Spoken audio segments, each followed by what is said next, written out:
start recording.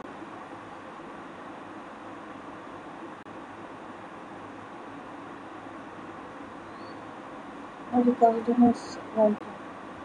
Okay, now we are going to discuss about next one, which is exchange rate.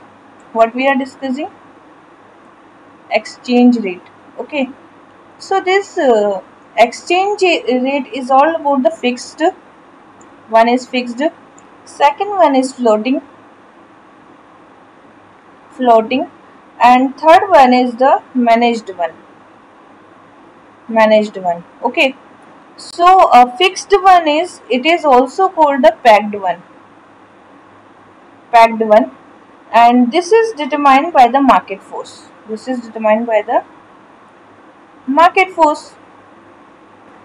Okay, floating was determined by the market force, and fixed one is determined by the currency basket or gold.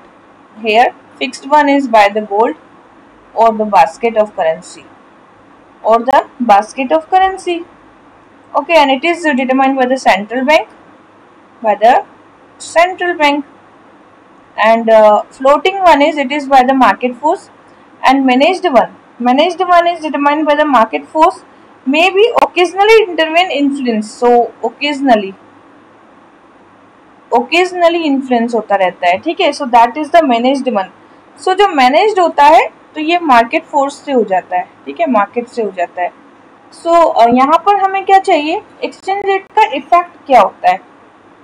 पहली चीज है कि inflation जो है, we can control the inflation.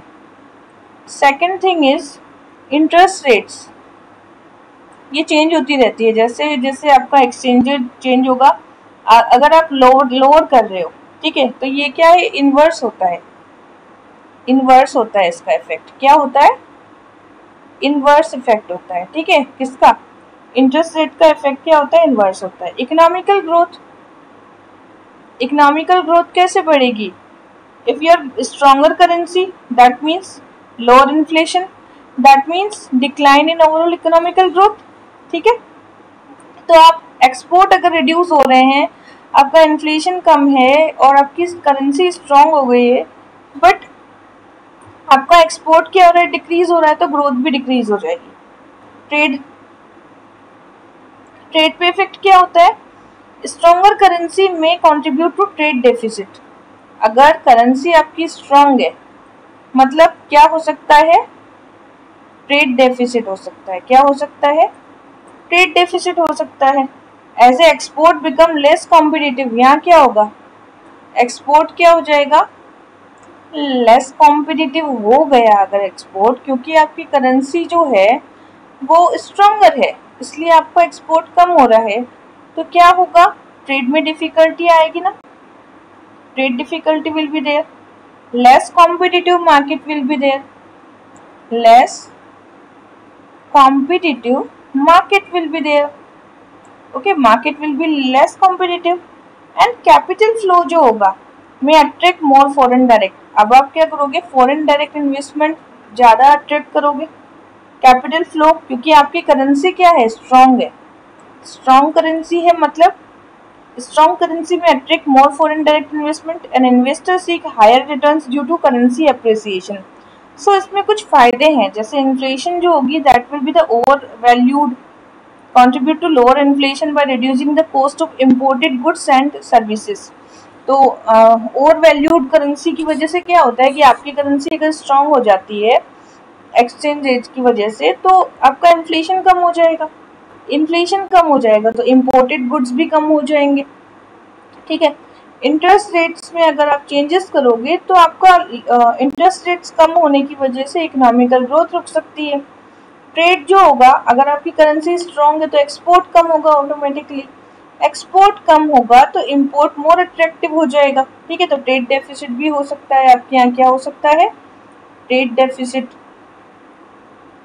ठीक, अगला क्या है कि कैपिटल फ्लो जो है, ये तो आप अट्रैक्ट कर लोगे एफडीआई को, आप you will going to be attract the FDI, but higher return due to currency appreciation से आपको हायर रिटर्न, यहाँ आपको फायदा है एफडीआई में.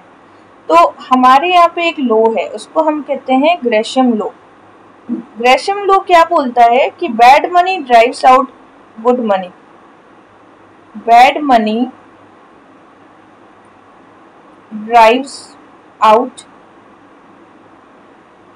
गुड मनी, ठीक है।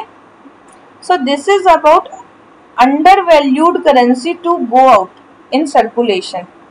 अंडरवैल्यूड जितना भी करेंसी होगा, undervalued currency will go out to circulation, it will go out to circulation. Okay, so that is all about currency exchange rate. Now I am discussing about the foreign trade policy. Foreign trade policy, first I am going to rub it all. Oh my god, यहाँ तो अभी कुछ दिक्कत चल रही है। Okay, what's happening? Wait a minute.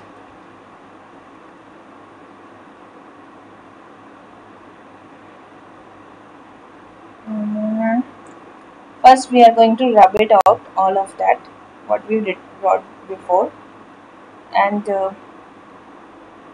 how our trade policy is changing because of exchange rate, how our exports are not more competitive because our currency is stronger now, imports will be more, so trade deficit may more, and we'll face FDI will be good, so our currency will appreciation in that international market, and this all kind of things we can see. Okay, so now we're going to discuss more things. Trade policy. Next topic is foreign trade policy. Foreign trade policy, it is Ministry of Commerce and Industry. Ministry of Commerce and Industry. That is in 2023. Okay, they made a foreign trade policy. They made a foreign trade policy. This notification is with the central government, and the government was talking about Section 5 of the Foreign Trade Act. Section 5 of the Foreign Trade Act 1992. The act was passed in 1992 based on the principle responsiveness to requirement of trade. तो यहाँ पे दो चीजें देखी जाएंगी. First is trust, how much you are trustful. Second is partnership, how much partnership you taken in that trade. And with exporter, ठीक है. तो आपका कितना ट्रस्ट है, आर यू ट्रस्टफुल और not, are you a trustworthy person और not. Second, how much partnership in that particular trade you taken out. Now financial trade policy, that is from 2015 to 20, it is during COVID-19 there was a record high export performance. So this was the high export performance. We want to improve our export, first thing. Second thing, tax remission. We want to give the tax remission. We want to provide the remission in the tax. Okay, third thing is greater tax facilitation like automation. अब क्या हुआ, facilitation बढ़ गया है. What happened? Facilitation is increased, means now there is a technology, automation, continuous process, export promotion through collaboration like exporter and district. तो एक collaboration भी बढ़ गया है हमारा. क्या हुआ है, collaboration. It is also increased. So focus क्या है हमारा, e-commerce की तरफ. Now we are changing e-commerce. Now we are going for the e-commerce and streaming, SCOMET policy.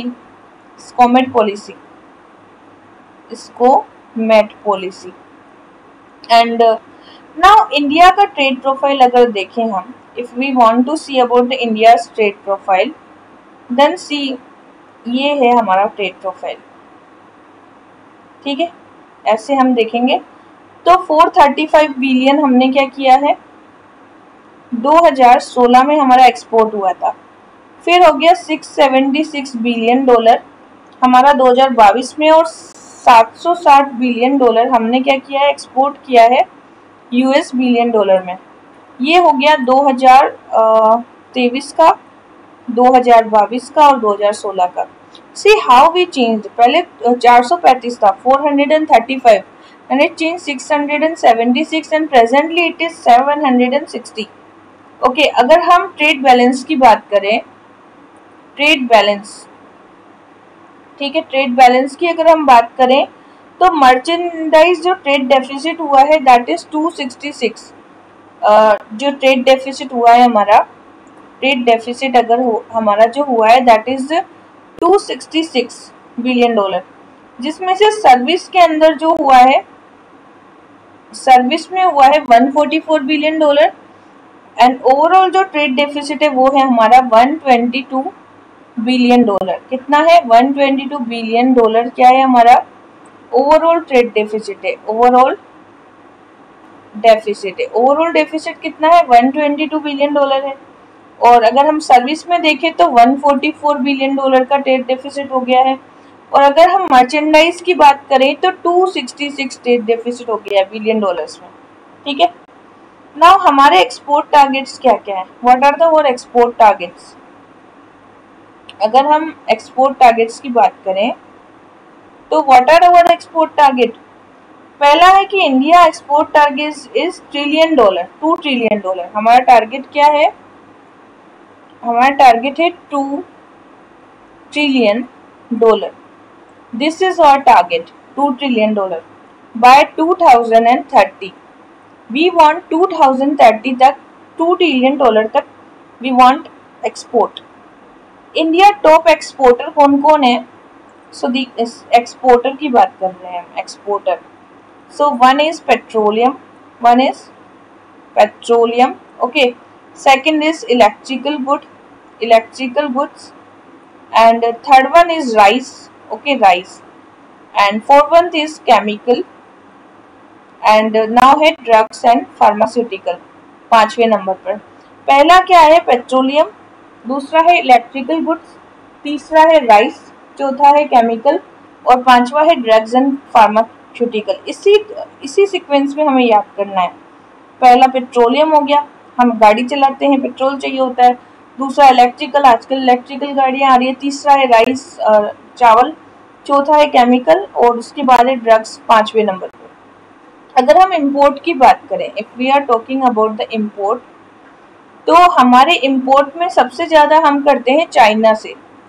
China के बाद नंबर आता है यूएई का एंड यूएई के बाद आता है यूएसए का एंड यूएसए के बाद में नाम आता है रशिया का।